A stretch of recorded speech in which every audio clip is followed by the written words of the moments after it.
هذه الأثناء يلتحق بنا ضيفنا الكريم السيد فرانشيسكو الذي نستقبله باسمكم جميعا. سيداتي وسادتي, dans 2, 3, 1. Monsieur Francisco, bonjour. Bonjour, bonjour à vous. Comment allez-vous, professeur? Ça va bien, merci. En dépit du confinement encore au Canada, mais ça va, ça va. On est très content de vous avoir avec nous aujourd'hui. Merci beaucoup d'avoir accepté notre invitation. Merci, ça fait plaisir d'être avec vous. Avant de vous accueillir, j'ai présenté une vidéo dans laquelle vous faites une présentation de votre fonction à l'Université Laval à Québec. Oui. Et on aimerait vraiment en savoir plus sur vous. En effet, je suis à l'Université Laval à Québec, effectivement, comme vous avez dit, depuis quelques années. J'ai rejoint le département de sciences politiques. Depuis 1 an, je suis aussi le directeur du Centre interdisciplinaire de recherche sur l'Afrique et le Moyen-Orient que vous avez aussi présenté au début de l'émission. Donc, j'ai le plaisir de travailler au Canada depuis déjà quelques années. Avant de venir au Canada, j'étais pour longtemps professeur en République d'Irlande, notamment à Dublin.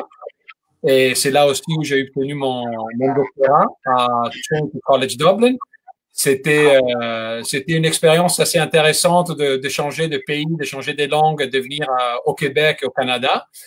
Mes recherches, comme vous l'avez dit aussi et comme on peut le voir, donc on a pu le voir dans la vidéo, portent notamment sur les systèmes politiques du monde arabe, la politique arabe de manière générale, et sur les relations internationales de la région, bien sûr, les relations entre pays arabes, mais aussi des relations entre les pays arabes et, on va dire, les grandes puissances qui ont toujours des intérêts bien particuliers dans la région, notamment les États-Unis, mais aussi l'Union européenne. Et effectivement, j'enseigne des cours sur ces sujets à tous les niveaux, au niveau de bac, au niveau de la maîtrise et au niveau du doctorat. On a une petite équipe de recherche ici au sein du centre et c'est vraiment quelque chose d'intéressant, c'est vraiment quelque chose de super.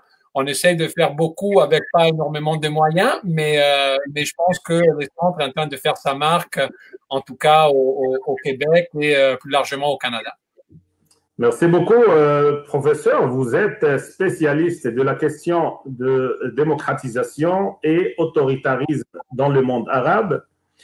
Et vous avez plusieurs publications concernant les partis politiques et les mouvements islamistes, ainsi que le rôle de la société civile dans la démocratie. Aujourd'hui, notre sujet, c'est de parler de l'ingérence de l'Émirat arabe uni dans les affaires internes de plusieurs pays arabes. Vous, à titre d'observateur de la question du monde arabe, comment vous expliquez cette volonté des Émirats arabes unis de s'ingérer dans les affaires internes de plusieurs pays, notamment le Yémen, la Libye, la Tunisie et dernièrement le Maroc? Effectivement, c'est une question très importante, c'est une question très large.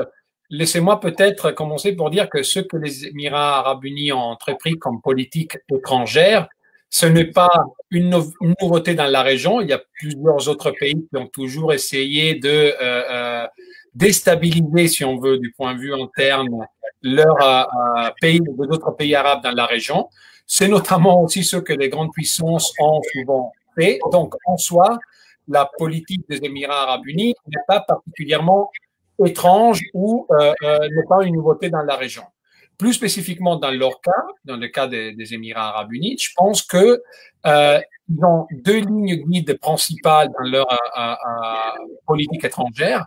La première, c'est de essayer de se trouver un rôle dans une région, le Golfe, qui est quand même dominée par la rivalité, surtout aujourd'hui, entre l'Arabie saoudite et l'Iran. Et les Émirats arabes unis ont clairement choisi d'être entièrement du côté de l'Arabie saoudite. Et d'une certaine manière, ils se sont liés aussi aux actions que l'Arabie saoudite mène dans la région. Et comme conséquence, ça veut dire que les Émirats arabes unis ont dû entreprendre des politiques qui sont plus agressives que dans le passé et dans leur histoire. C'est aussi un besoin d'affirmation diplomatique, c'est le besoin d'affirmation dans tout petit pays, mais qui a quand même beaucoup de ressources, de se trouver un rôle important dans une région qui est souvent compliquée et instable. Donc, il y a un élément, si on veut, qui est compréhensible, entre guillemets, de survie du régime, de survie des Émirats en tant qu'État, et la nécessité, donc, d'approcher la politique étrangère avec un allié de taille, l'Arabie Saoudite, qui parfois entreprend des actions qui sont problématiques. L'autre aspect, je pense, qui est très important dans la politique étrangère des Émirats arabes unis, c'est cette volonté de éliminer, d'une certaine manière, toutes les formes d'islam politique ou d'islamisme que les partis islamistes incarnent dans la région. C'est vrai en Tunisie, c'est vrai en Libye, c'est vrai en partie aussi au Maroc, où quand même quelques années que les partis de Benkiren avant, de M. Othmani maintenant, les principaux partis politiques qui est au gouvernement, qui travaille en collaboration avec la monarchie, qui a un rôle important au Maroc, exécutive, mais qui travaille en collaboration avec elle. Et cette peur, si on veut, ou cette terreur, comme un autre analyste le dit, M. Robert Mason, qui appelle les Émirats arabes unis, dit la terreur de l'islam politique. C'est sûr que cette politique qu'on voit de déstabilisation est aussi une projection du nouveau pouvoir des Émirats arabes unis qui essayent maintenant d'atteindre leurs objectifs politiques en se mêlant ou en profitant de ce qui est la situation interne de certains pays spécifiques. On l'a vu notamment avec le Yémen, où elle s'est liée à la politique belliqueuse de guerre de l'Arabie saoudite, ce qui est particulièrement problématique parce que cette entreprise militaire ne semble pas donner les résultats espérés, ne donne pas les résultats espérés, a amené à un désastre et une catastrophe humanitaire. On le voit en Libye, où elle s'est rangée clairement aux côtés du général Haftar pour essayer de trouver un allié futur. Les Émirats veulent que la Libye devienne encore une espèce de pays autoritaire sous la dictature d'un homme sur lequel il faut avoir un peu de contrôle. Et je pense aussi que la même politique se joue dans les deux pays du Maghreb, le Maroc et la Tunisie, où on a vu quand même depuis les révolutions et les révoltes de 2011 émerger des systèmes politiques, plus en Tunisie qu'au Maroc, mais qui montrent une certaine pluralisme, et qui ont donné la possibilité à des mouvements islamistes de compétitionner dans les élections, de gagner éventuellement ces élections et de se trouver au gouvernement. Je crois que ça est vu de manière particulièrement préoccupante dans le pays du Golfe, surtout comme on parle maintenant de l'Arabie saoudite et des Émirats arabes unis, qui sont effectivement un peu terrifiés de cette expérience qui peut-être va avoir du succès et qui donc montrerait d'une certaine manière les limites de la gouvernance des pays du Golfe aussi. Ça montrerait que la pluralité est possible, que la pluralité idéologique est possible, que la pluralité sociale est reconnue.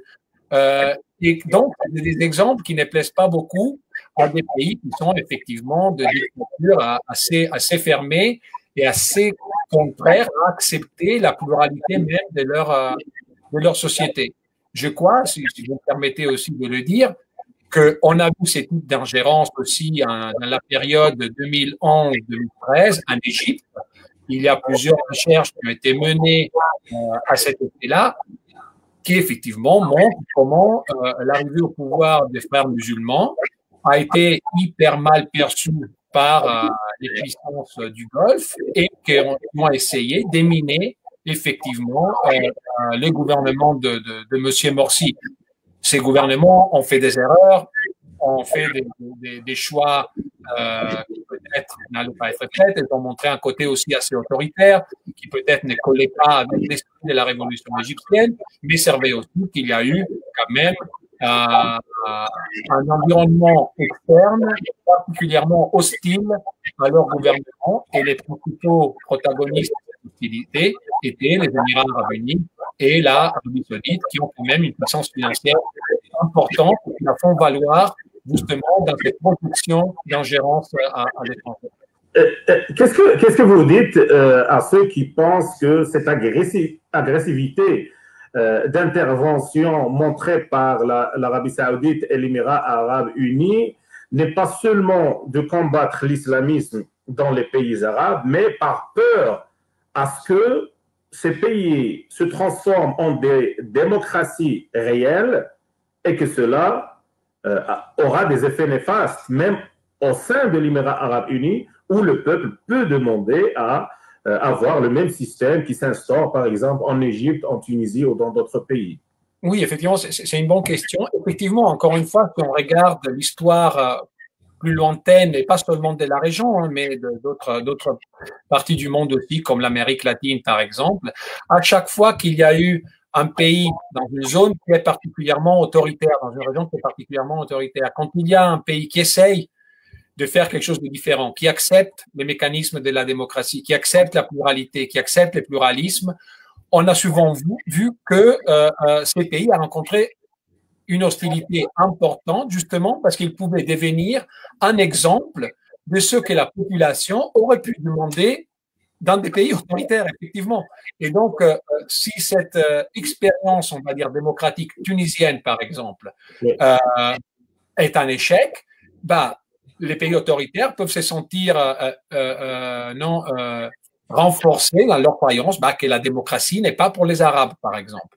Alors que c'est effectivement cet échec n'a pas lieu, qu'il y a une ouverture démocratique et on montre que c'est possible de faire de la démocratie au monde arabe, leurs convictions idéologiques tombent à l'eau et leur population, effectivement, peut commencer à demander, si on le fait chez eux, pourquoi on ne le ferait pas chez nous, vu qu'on partage tellement de valeurs ensemble. Et donc, je crois qu'il y a certainement cet élément, et c'est pour ça que je veux aussi, encore une fois, mentionner l'exemple égyptien, parce que c'était un exemple effectivement très proche du Golfe. C'est l'Égypte, c'est là, c'est à côté, les relations étaient toujours importantes, et on voit qu'effectivement, ces pays ont œuvré pour que l'expériment égyptien échoue. Alors ça, ils ont été aidés par les dynamiques internes. Hein. Ce n'est jamais l'extérieur qui détermine tout ce qui se passe à l'intérieur d'un pays. Mais c'est vrai que les conditions internationales, c'est vrai que ces conditions internationales peuvent être importantes et peuvent faire la différence entre un échec et un succès dans le point de vue d'une transformation d'un système politique. Aussi d'autres analystes qui trouvent que empêchent encore les pays de se développer économiquement. Par exemple, le Maroc à peine a construit l'une des plus grandes stations de production d'énergie solaire. Après quelques mois, on voit dans le Golfe une autre qui fait son apparition et qui est la plus grande au monde. Je crois qu'il y a trois choses qu'on peut dire à propos de ça. La première est qu'effectivement, tous les pays qui sont des producteurs de pétrole font face au problème de la diversification économique. Donc, il est nécessaire pour eux de diversifier l'économie, parce que soit à un moment, le pétrole et le gaz vont se terminer, soit on aura effectivement une montée massive des sources alternatives d'énergie, comme par exemple l'énergie solaire, qui va les concurrencer. Donc, ils sont obligés de faire de la diversification économique. Mais pour faire de la diversification économique importante, il faut lâcher la prise pour la société un peu. Et ça, ils ont du mal avec à gérer ces dilemmes. C'est un problème d'ailleurs qui touche aussi l'Algérie, au Maghreb, un peu ces problèmes de diversification économique. Le deuxième point, je pense, concernant particulièrement le Maroc, c'est que le Maroc a choisi une politique étrangère qui est beaucoup moins agressive que, par exemple, celle des Émirats arabes unis. En effet, le Maroc, depuis pas mal d'années, veut jouer le rôle de pont entre différentes régions du monde. Et on le voit, elle veut faire le pont, et elle a du succès, entre l'Europe, l'Union européenne et les pays du monde arabe, mais aussi depuis 20 ans, depuis pratiquement l'arrivée de Mohamed VI au pouvoir, il a essayé le Maroc de faire le pont aussi entre le monde arabe, l'Europe et l'Afrique subsaharienne, avec ses investissements économiques. Je crois que le roi Mohamed VI a visité plusieurs pays africains à plusieurs reprises pour construire ces liens. Et donc, c'est le Maroc aussi a été toujours neutre par rapport à l'agression, entre guillemets, vers le Qatar de la part de l'Arabie saoudite. Donc, je crois que le Maroc essaye toujours de jouer un rôle apaisant, souvent de jouer un rôle apaisant de pont entre les différentes cultures, régions, parce qu'il voit que le développement économique est quand même central. parce que oui, on peut avoir du pluralisme politique, mais si on n'a pas vraiment de développement économique, ça devient difficile de justifier la continuation d'un certain régime. Et je crois que les Émirats arabes unis n'opèrent pas dans cette logique. Et donc, c'est un peu inévitable qu'il y ait maintenant des tensions entre le Maroc et les Émirats arabes unis, particulièrement parce qu'ils ont une conception assez différente de la politique étrangère, effectivement, et des moyens à travers lesquels cette politique étrangère doit être menée. Je crois qu'il y a un troisième élément aussi, qui est peut-être important de se rappeler, et qui peut-être explique, fait la différence, c'est que le Maroc joue presque jamais la carte de l'ingérence vis-à-vis des autres.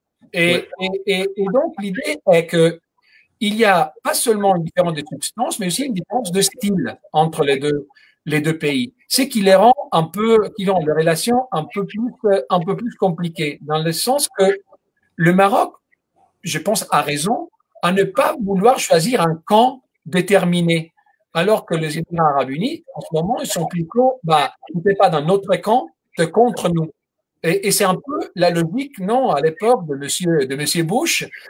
Et on voit ce que sa logique a ramené aux États-Unis. Elle n'a pas ramené des bonnes choses. Donc, je pense que le Maroc est en train de, malheureusement, de subir un peu le fait d'avoir essayé de mener une politique étrangère qui est beaucoup plus apaisante, qui essaie de construire des ponts entre les différentes régions, comme je l'ai dit.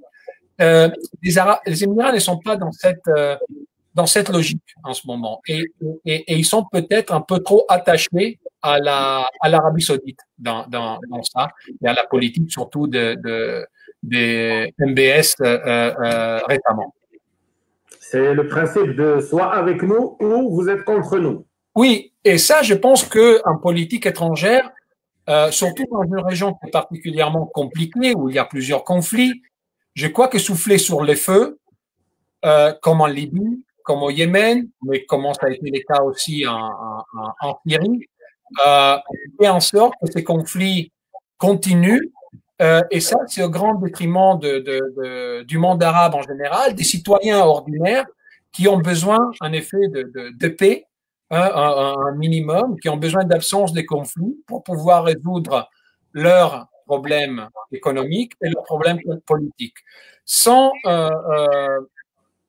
Je ne dis pas que sans les Émirats arabes unis, la région serait hyper stable, mais c'est vrai qu'au même temps, continuer à souffler sur le feu, sur les braises, ce n'est pas quelque chose qui va amener la stabilité nécessaire à la région pour pouvoir sortir du problème fondamental que cette région a, qui est un problème de gouvernance autoritaire et qui ne permet pas donc un développement économique véritable, ce que je pense les citoyens arabes, et tous les sondages le montrent, quelle est leur préoccupation fondamentale.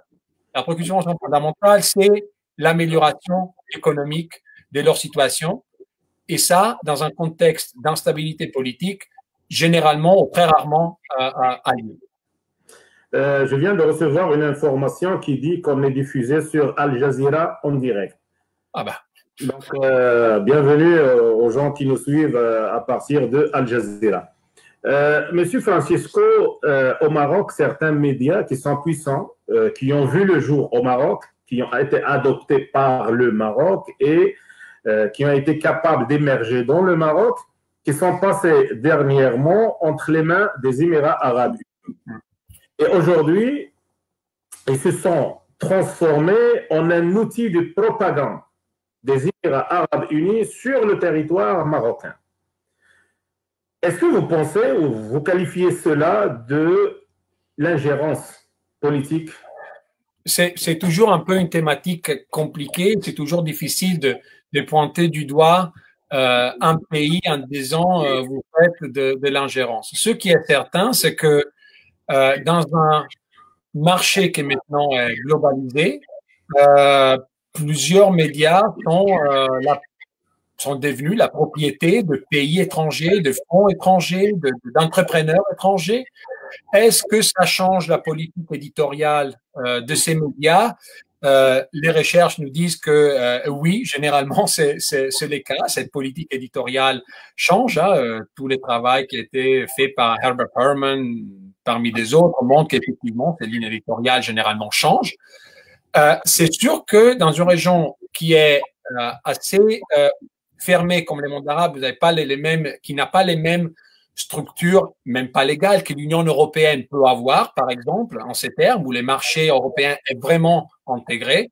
Dans les pays arabes n'ont pas vraiment de marché économique intégré, réglementé.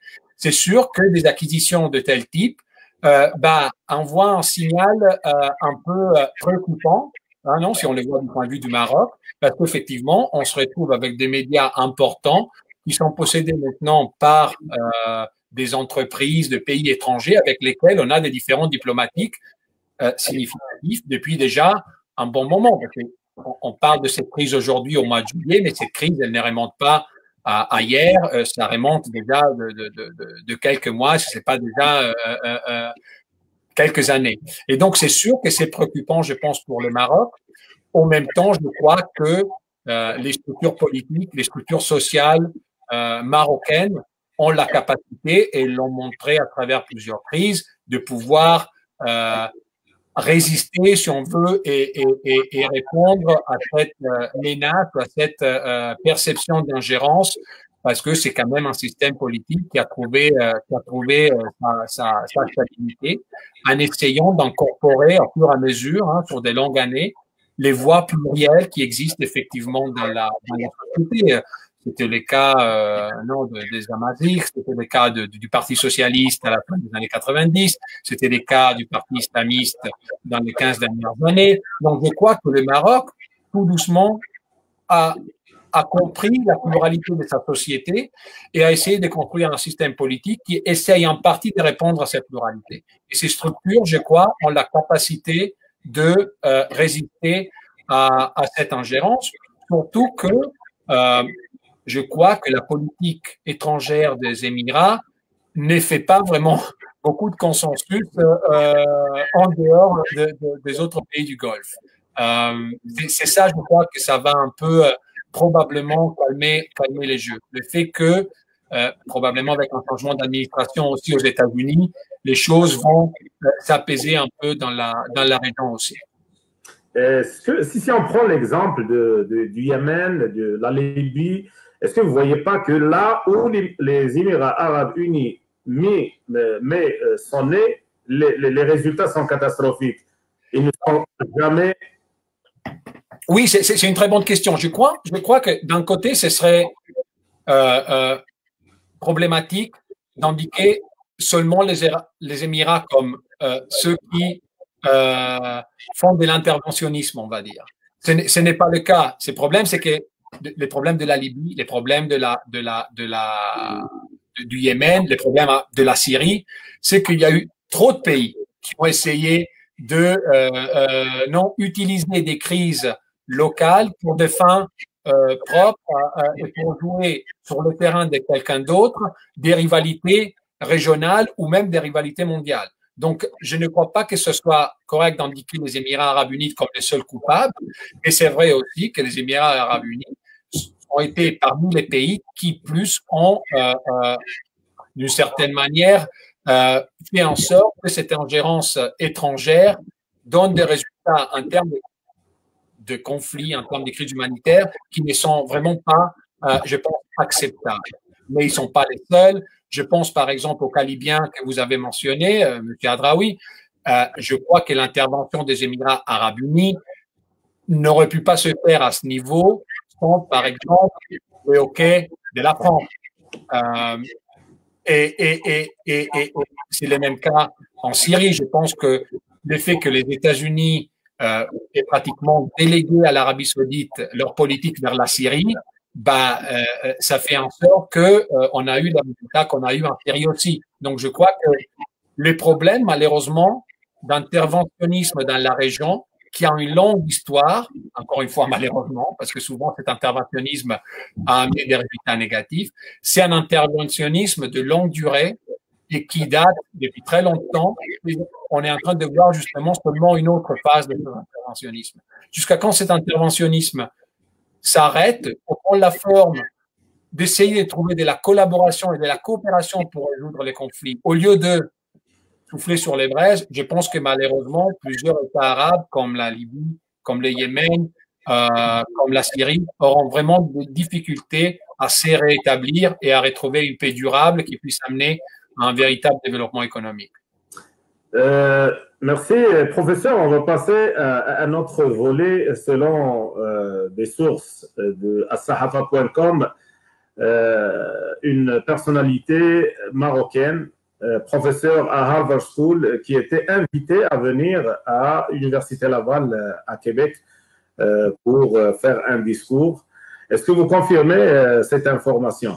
Oui, effectivement, il y a quelques temps, avec un ami, Abdelkabir, qui a une agence de communication à Montréal, il a proposé un partenariat avec le Centre de recherche interdisciplinaire sur l'Afrique et le Moyen-Orient que je dirige, mais qui est une collaboration de plusieurs chercheurs, hein, je suis pas le seul là-dedans, d'inviter effectivement le docteur Moulay Hicham, parce que il s'agit de quelqu'un qui travaille comme chercheur, comme professeur à Weather Health Center à Harvard, à l'université de Harvard, qui n'est pas très loin de Québec, hein, de l'avoir ici comme invité, comme conférencier sur justement des sujets liés à la politique de la région, pour qu'il puisse présenter ses travaux, de recherche. Il a reçu un doctorat au Royaume-Uni, donc ça aurait été très intéressant de pouvoir l'écouter. Je crois que ça devait se faire le 21 ou le 22 avril. Et puis, en effet, malheureusement, à cause de la fermeture de l'université à la mi-mars, ça n'a pas pu se faire.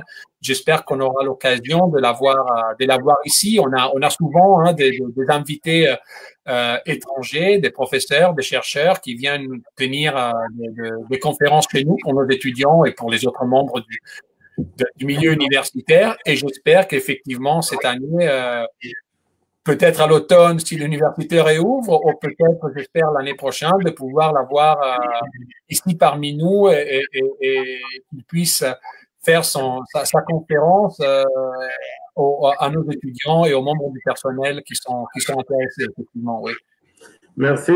Donc, on salue Son Altesse Royale, le prince Moulay Hicham, et on souhaiterait le voir ici au Québec. Ce serait vraiment une opportunité aussi pour nous, pour les centres, hein, de nous mettre en valeur, pour essayer aussi de montrer qu'au Canada, on peut faire de la bonne recherche, qu'on peut avoir un réseau international, que pas tout ce qui se passe au Moyen-Orient comme recherche et tout ça est l'exclusivité des États-Unis, hein, ou l'exclusivité des Européens. Je pense que les chercheurs canadiens ont leur mot à dire. Et c'est pour ça que je vous remercie, M. Hadraoui, d'avoir posé cette question. Je pense qu'elle est importante parce que on veut mettre aussi notre Canada sur la carte et dire, on est là, on fait de la recherche, on essaie de comprendre les enjeux du Moyen-Orient et échanger avec des personnalités académiques comme le docteur Moulay Hicham. C'est une opportunité parmi d'autres qui est essentielle pour nous. J'ai une photo pour conclure, j'aimerais vous faire voir et on aimerait avoir un commentaire là-dessus. Ah oui, je me rappelle je me rappelle de cette photo. En effet, comme membre du centre de recherche, j'ai reçu une invitation de l'armée canadienne pour tenir une conférence en 2015, il me semble, à Montréal, à leur quartier général des forces armées canadiennes basées à Montréal. C'était pour discuter effectivement de la montée de l'État islamique et de la problématique syrienne que je connais un petit peu beaucoup parce que j'ai vécu quelques années à Damas, juste avant 2011.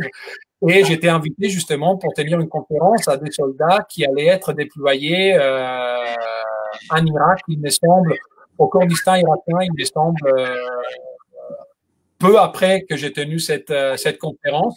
J'aime bien d'ailleurs tenir des conférences avec les militaires parce que c'est toujours une audience qui est très préparée, très intéressée, pose beaucoup de questions concrètes. C'est une audience qui est très différente d'une audience académique et c'est toujours un plaisir de pouvoir le faire. Je l'avais fait déjà quand j'étais dans mon autre poste en Irlande. Je l'ai fait pour les forces armées irlandaises. Je l'ai fait une fois pour les forces de l'OTAN au Royaume-Uni.